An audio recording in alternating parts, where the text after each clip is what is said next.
Sejam bem-vindos! Eu sou o professor Leonardo e estudaremos física para você receber aquele impulso para passar no vestibular. Dando continuidade com a matéria, na parte da cinemática, nós veremos hoje dois tipos de lançamentos de projéteis na superfície da Terra. O lançamento horizontal e o lançamento oblíquo. Bom, e o que tem de tão especial nesses dois tipos de lançamento? O que podemos ver de especial é que se trata de uma combinação de movimentos.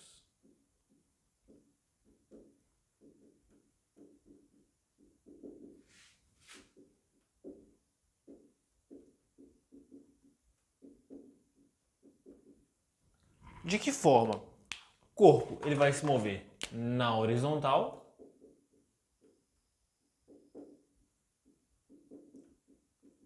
e simultaneamente se move na vertical.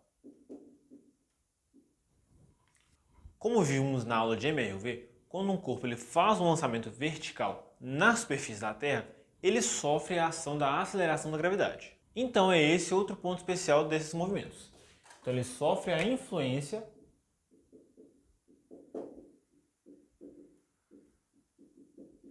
da gravidade.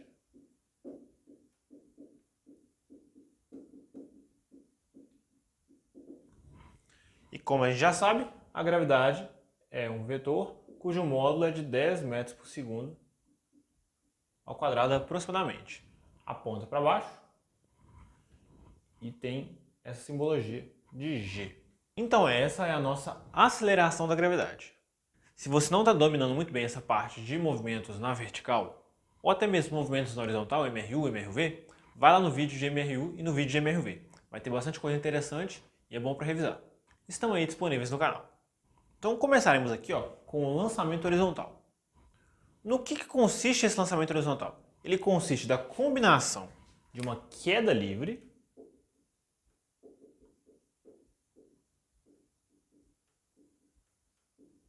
na vertical mais um MRU na horizontal. E quais são os pontos interessantes desse movimento?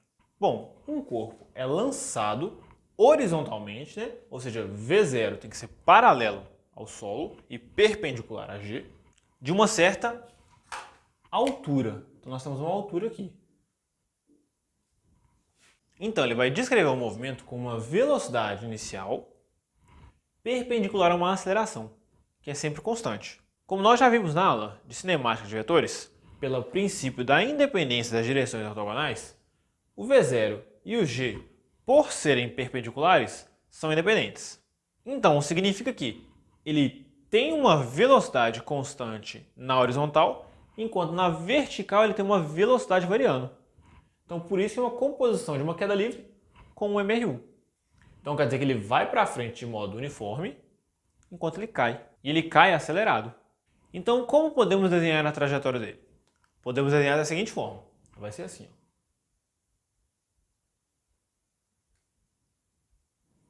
Ela vai ser uma parábola.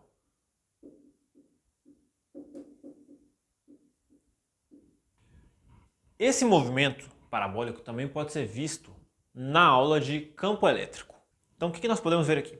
Podemos ver que em cada um dos pontos a bola vai ter um V0 constante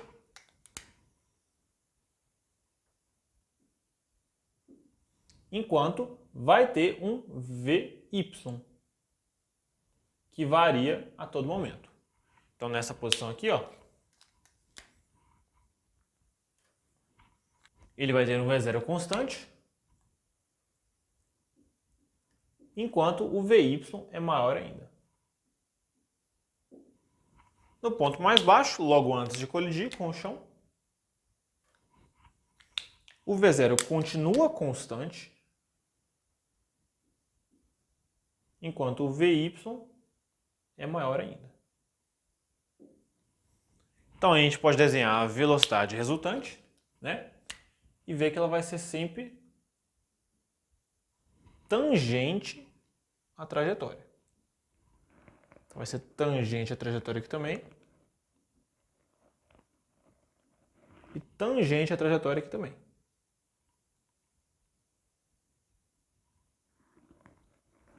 Então todos esses vetores aqui, vão ser a velocidade que o corpo vai ter instantânea. Quais parâmetros nós podemos ver de interessante aqui? Bom, podemos ver o seguinte. O mais fácil de enxergar, esse deslocamento horizontal ou alcance. Então quer dizer que ele se desloca na horizontal enquanto ele cai. E qual que é outro parâmetro interessante? É o tempo de queda. Então nesse movimento aqui, ó, ele vai demorar um intervalo de tempo para cair.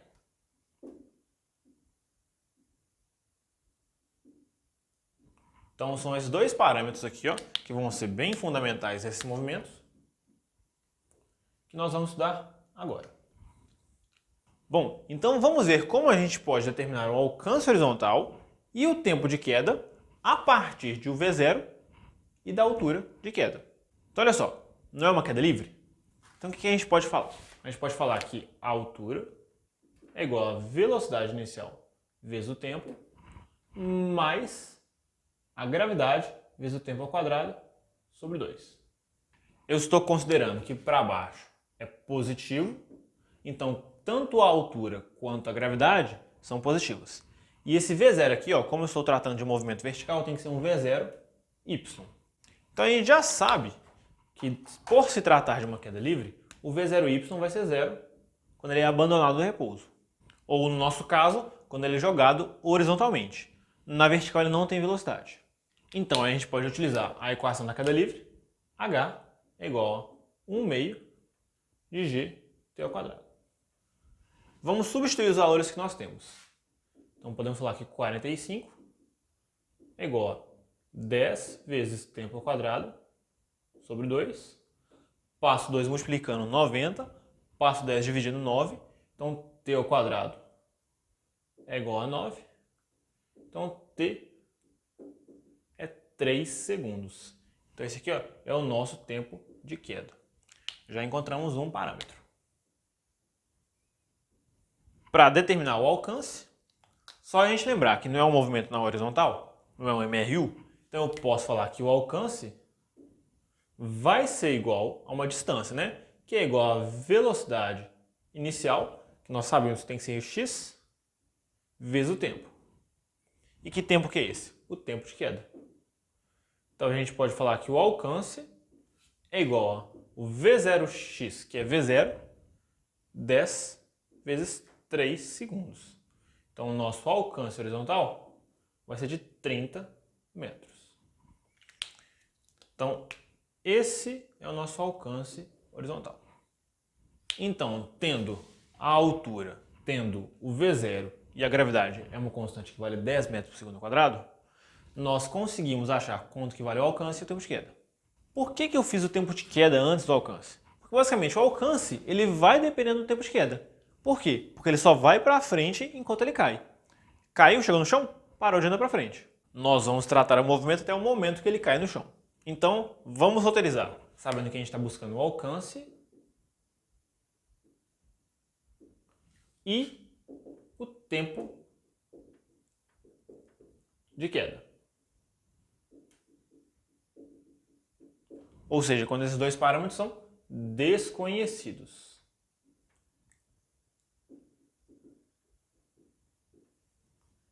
Então, qual seria o primeiro passo? O primeiro passo seria, a partir da queda livre, determinar o tempo de queda.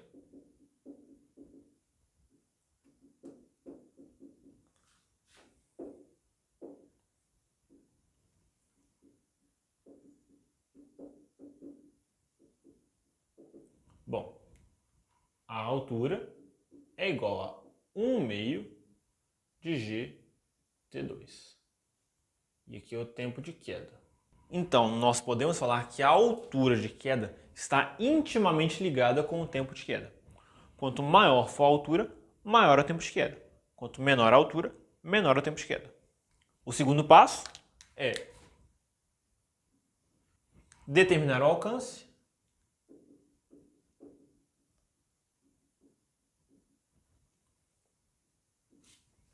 a partir de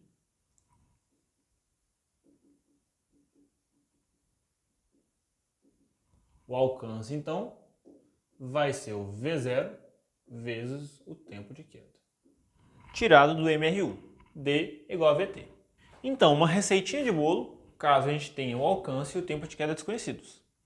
Bom, a questão pode trocar a ordem, ela pode não te fornecer o V0, ela pode não te fornecer a altura, mas ela tem que falar dois parâmetros. Dentre esses dois vão ter que estar o V0, a altura, o alcance e o tempo de queda.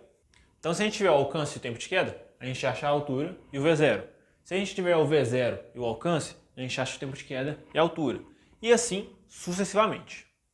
Então, com o treino, esse tipo de exercício sai muito fácil. Então, podem ficar de olho nas listas que eu vou deixar aí na descrição. O segundo tipo de lançamento, então, vai ser o lançamento oblíquo.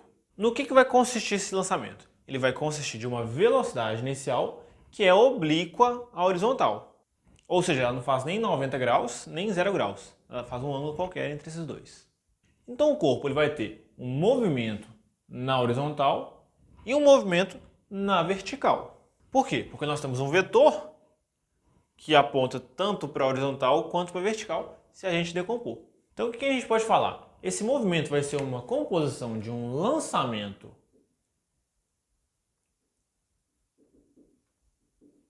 vertical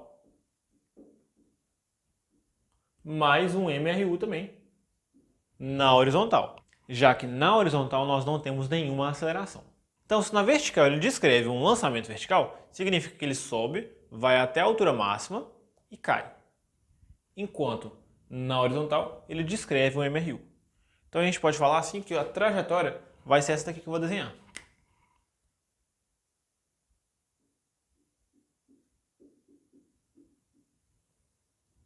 É uma trajetória que também é parabólica. Então é uma parábola. Então quais os parâmetros importantes aqui? Bom, nós podemos falar desse parâmetro aqui, ó, que é igualzinho no lançamento que é horizontal, que é o alcance.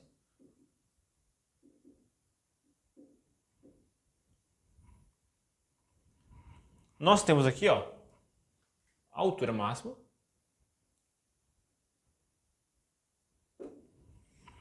Nós também temos o tempo de movimento, tempo total.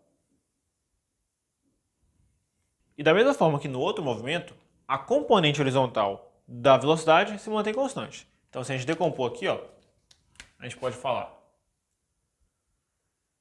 que o V0x vai ser esse e o V0y vai ser esse. Então, se eu pegar um ponto intermediário aqui, ó, ele vai ter o V0x constante, enquanto o V0y vai diminuir. E a velocidade vai ficando um pouco menos inclinada. Então ela vai estar aqui, ó. Continua tangente à trajetória. No ponto mais alto do lançamento vertical, ele vai estar aqui, ó. E a gente já sabe que o corpo não tem velocidade vertical. Por isso que é o ponto mais alto. Então, significa dizer que aqui, ó, nós vamos ter o V0x, que é igualzinho a esse, que é igualzinho a esse. Na queda, nós podemos ver que o V0x continua constante, enquanto o Vy é vertical para baixo, que vai aumentando. Nesse ponto aqui, ó, ele vai ter o V0x ainda, que é igualzinho aos outros, e o Vy, que é o maior de todos aqui.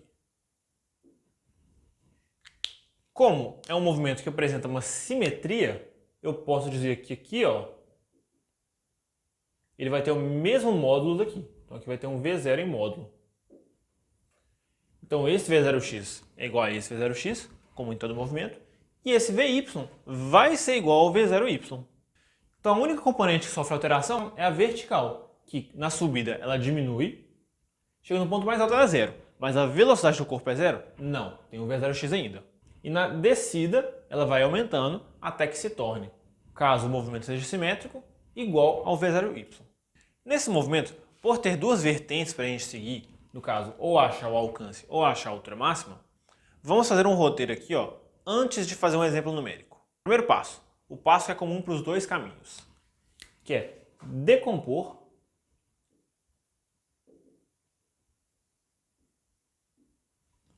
o V0. Vou decompor em V0x e V0y. Então, V0x é igual a V0 vezes o cosseno de θ. E o V0y é o V0 vezes o seno de θ. Então, como a gente já viu um macetinho lá na aula de vetores, V0 sem o θ é o V0y, porque o V0y está sem o ângulo. V0 cosseno de θ é o V0x, porque é o V0 com o ângulo. Então vamos seguir o caminho aqui mais curto, que é para determinar a altura máxima primeiro. Então o segundo passo seria determinar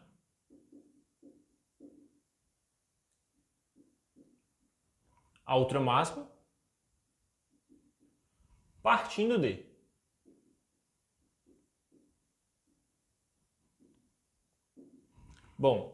vai ser Vy ao quadrado é igual a V0y ao quadrado menos 2 vezes a gravidade vezes a altura. Se o Vy for zero, e aqui é o V0y, né? Significa dizer que a altura vai ser a altura máxima. Então a gente poderia resumir para falar que a altura máxima vale V0y ao quadrado sobre 2g.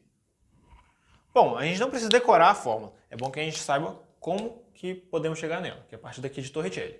Então, a partir de Torricelli, a gente reorganiza e fala que a altura máxima vai ser V0y ao quadrado sobre 2g. Bom, então, a partir daqui somente, já chegamos na altura máxima. Se a questão, por exemplo, te perguntar qual que é a altura máxima desse movimento, só pensar em Torricelli e resolver a questão. Agora, caso a questão te peça o alcance, que é essa distância horizontal aqui, ó, a gente precisaria seguir mais passos. Então agora olha só, o passo 1 era comum e o passo 2 aqui preto é para determinar a altura máxima. O passo 2 vermelho é para determinar o alcance. Então qual que é o segundo passo? É determinar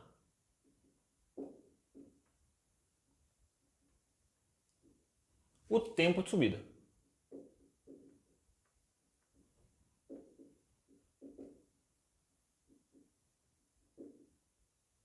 TS. Como que a gente determina o tempo de subida, então?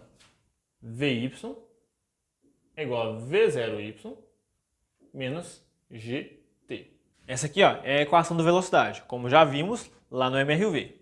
Então, quando esse V aqui é zero, o Vy é zero, ou seja, ele não tem velocidade na vertical, eu posso falar que o tempo é o tempo de subida. Então, a gente poderia organizar aqui de novo e falar que TS vale V0y sobre G. Mas, de novo, nós vamos partir dessa equação para poder chegar nessa. Não precisa decorar essa. Vamos partir dessa. O passo 3 é multiplicar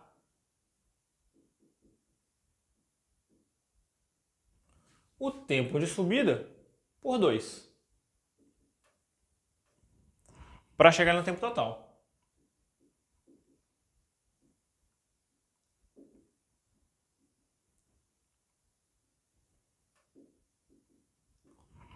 Por que isso? O tempo de subida é igual ao tempo de descida pelo fato do movimento ser simétrico, ou seja, ele sobe o mesmo tanto que ele desce. Como a altura de subida está intimamente ligada ao tempo de subida, pelo fato da altura de subida e da altura de queda serem as mesmas, o tempo de subida e o tempo de queda têm que ser os mesmos. Então quer dizer que o tempo total, que é a soma do tempo de subida com o tempo de descida, pode ser resumida por 2 vezes o tempo de subida. Então o tempo total é igual a 2 vezes o tempo de subida. Qual que é o passo 4, então? É determinar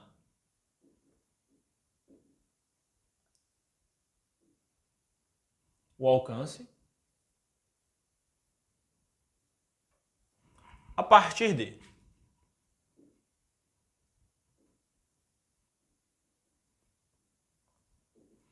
a gente vai fazer da mesma forma que nós fizemos lá no lançamento horizontal, que é multiplicando a velocidade pelo tempo por se tratar de um MRU. Mas qual velocidade? O V0x pelo tempo total de trajetória. Por isso calculamos ele aqui. Então o alcance vai ser A é igual a V0x vezes o tempo total. Então são esses 4 passos que nós temos que seguir caso a gente deseje achar o alcance a partir do V0 e do ângulo. E claramente, né, da gravidade que está sempre atuando aqui. Caso a gente queira achar a altura máxima, só a gente fazer esses 2 passos aqui. Se pedir os 2, um passo já é comum, então você tem que fazer mais um para a altura máxima e mais 3 para o alcance. Pessoal, como exemplo numérico, vamos fazer a seguinte questão. Eu quero determinar a altura máxima e o alcance de um chute que um jogador de futebol fez, que imprimiu na bola uma velocidade de 20 metros por segundo. Essa velocidade é oblíqua com o ângulo θ, o seno do ângulo vale 0,6 e o cosseno vale 0,8. Então vamos lá. Passo 1, o passo global para os dois. Decompor a velocidade. Então vai ser V0x é igual a V0 cosseno de θ, que é igual a 20 vezes 0,8, que é igual a 16 metros por segundo. O V0y vai ser V0 seno de θ, que é igual a 20 vezes 0,6, que é igual a 12 metros por segundo. Então vamos determinar aqui, ó, qual que vai ser a altura máxima, né? Então a altura máxima vai ser tirada de Vy ao quadrado é igual a V0y ao quadrado menos 2 vezes a gravidade vezes a altura. Se o Vy ao quadrado é 0, significa que ele atingiu a altura máxima. Então eu posso falar que 0 é igual a V0y ao quadrado, 12 ao quadrado, menos 2 vezes a gravidade, que é 10, vezes a altura máxima. Então vou passar para cá somando, então vai ficar aqui 20 a altura máxima é igual a 12 ao quadrado, 144. Então significa dizer que a altura máxima vale 144 por 20, vai dar ser a mesma coisa que 72 por 10, 7,2 metros. Então essa é a nossa altura máxima do movimento. Vamos passar um traço aqui, ó, e calcular qual que é o alcance. Bom, o alcance que a gente fazia mesmo, calcula o tempo de subida. Vy é igual a V0y menos gt. De novo, se ele está no ponto mais alto, ou seja, se ele subiu completamente, o Vy vale 0. Ou seja, V0y, que é 12, vai ser igual a gravidade, que é 10, vezes o tempo de subida, porque eu passei pela somando. Então significa que o tempo de subida vale 1,2 segundos. Então vamos marcar esse tempo de subida aqui. Depois disso, o que a gente faz? Tempo total. Tempo total é igual a 2 vezes o tempo de subida. Então significa dizer que o tempo total vale 2 vezes 1,2. Então o tempo total é 2,4 segundos. Vamos marcar ele aqui também. Então vamos calcular o alcance, né? O alcance então vai ser, ó, V0x vezes o tempo total, que vai ser dado por alcance é igual a V0x 16 vezes o tempo total, 2,4. Então fazendo a multiplicação aqui, ó, a gente já vê que o alcance vale 38,4 metros. Então esse é o nosso alcance. Então aqui, ó, com essas informações, a gente tem o que a gente precisa para poder determinar qualquer parâmetro que está desconhecido aqui. Agora olha só, como uma observação final que eu diria que é importante em algumas coisas. Se vocês procurarem na internet ou algum livro didático, vocês também vão enxergar essas fórmulas aqui, ó, que o alcance vale V0 ao quadrado vezes seno de 2θ sobre G. Então, se eu jogasse lá os valores de V0, seno e G, a gente consegue achar o valor do alcance. E aqui é a mesma coisa. Se a gente jogar o V0, o seno e G aqui, ó, a gente acha a altura máxima. Só que essas fórmulas são somente uma interpretação e mistura das fórmulas que a gente viu na cinemática, das fórmulas que a gente viu nessa aula também. Então, sabendo da existência dessas equações, eu diria que elas não são tão importantes assim, principalmente para o Enem. A gente consegue resolver os exercícios somente com aqueles passos que a gente já tinha feito. Mas um detalhe importante que nós podemos falar aqui sobre essas equações, principalmente sobre essa equação. Olha só, eu sei que eu vou ter um máximo de alcance quando eu maximizar essa expressão. Supondo que eu vou manter a gravidade constante, é claro, e vou manter o V0 constante. Ou seja, eu vou chutar com a mesma velocidade, eu vou lançar com a mesma velocidade, só que agora em inclinações diferentes. Então a única variável vai ser o seno de 2θ. Então, para maximizar isso aqui, ó, eu tenho que maximizar o seno de 2θ. E o seno que vale 1 é o seno de 90 graus. Então eu poderia falar que para o alcance máximo, para um certo V0 e o G, vai ser dado quando o seno de 2θ é 1. Só que 2θ tem que ser 90 graus. Então significa dizer que θ vale 45 graus. Então a gente pode concluir que o alcance máximo de lançamento acontece com um ângulo de 45 graus. Pessoal, essa aula aqui tem menos teoria e mais conta para fazer. Então por isso que a gente viu dois exemplos numéricos, um de cada tipo de lançamento. Eu vou deixar, como habitual, uma lista de exercícios aí na descrição sobre esses dois lançamentos, o oblíquo e o horizontal. Espero que vocês tenham gostado da aula. Não esqueçam de deixar o like aí no vídeo. Compartilhe com os amigos, comente aí o que você mais gostou. Se você é novo, se inscreva no canal. Muito obrigado mais uma vez e até a próxima.